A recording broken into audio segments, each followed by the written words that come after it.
Salam saudara-saudara yang diberkati Tuhan Yesus Kristus. Salam sejahtera buat saudara dimanapun saja berada.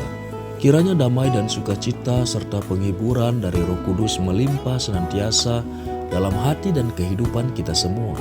Sebelum kita mendengarkan renungan firman Tuhan, mari kita sama-sama siapkan hati dan mohon hikmat Tuhan dalam mengerti kebenarannya.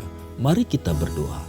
Bapa kami yang di surga, Bapa yang kami sembah dalam nama Tuhan Yesus Kristus, kami mengucap syukur atas semua yang baik yang selalu Engkau limpahkan bagi kami.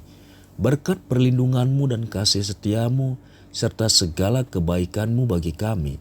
Terima kasih Engkau masih memberikan kami kekuatan, kesehatan, dan berkat yang berlimpah. Dan saat ini kami mau mendengarkan firman-Mu. Berbicaralah kepada kami secara pribadi.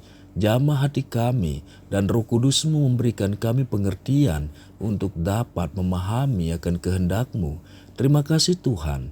Dalam nama Tuhan Yesus kami berdoa. Amin. Jadikan Tuhan kekuatan dalam hidup kita. Saudara-saudara yang diberkati Tuhan, renungan firman Tuhan saat ini terdapat di dalam kitab Keluaran pasal 15 ayat 2.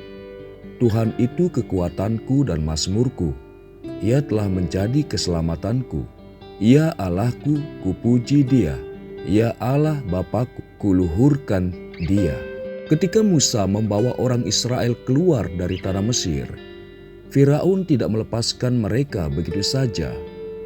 Firaun mengerahkan seluruh kekuatan pasukannya. Ia memasang keretanya dan membawa rakyatnya untuk mengejar bangsa Israel dengan 600 kereta terpilih, lengkap dengan perwiranya.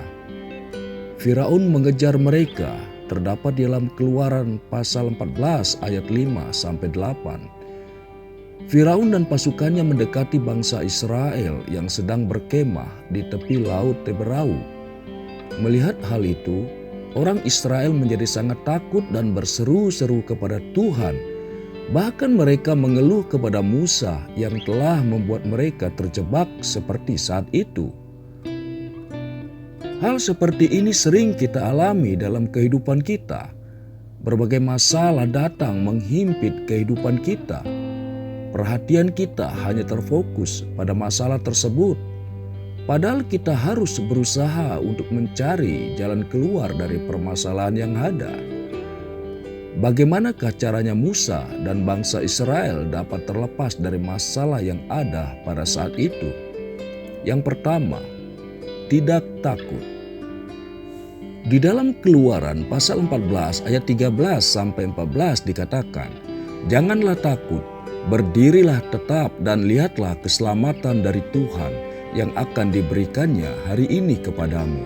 Sebab orang Mesir yang kamu lihat hari ini tidak akan kamu lihat lagi untuk selama-lamanya. Tuhan akan berperang untuk kamu dan kamu akan diam saja." Musa menenangkan bangsa Israel dan mengatakan bahwa Tuhan akan memberikan keselamatan atas mereka. Bangsa Israel diminta untuk tidak takut menghadapi masalah yang ada karena Tuhan yang akan berperang bagi mereka. Hal pertama yang harus dilakukan pada saat masalah datang menghimpit adalah jangan menjadi takut.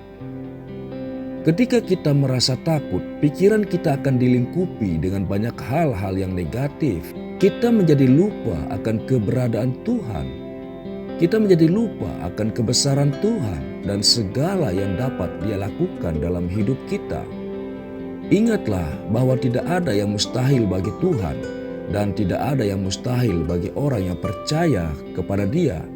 Lukas 1 ayat 37 dan Markus pasal 9 ayat 23. Kendalikan emosi dan pikiran kita. Janganlah menjadi takut atas apa yang sedang terjadi. Berfikirlah positif dan percayalah kepada Tuhan. Yakinlah bahwa Dia akan memberikan kita kemenangan. Sama seperti Musa dan bangsa Israel memperoleh kemenangan. Yang kedua, tetap melangkah dengan iman.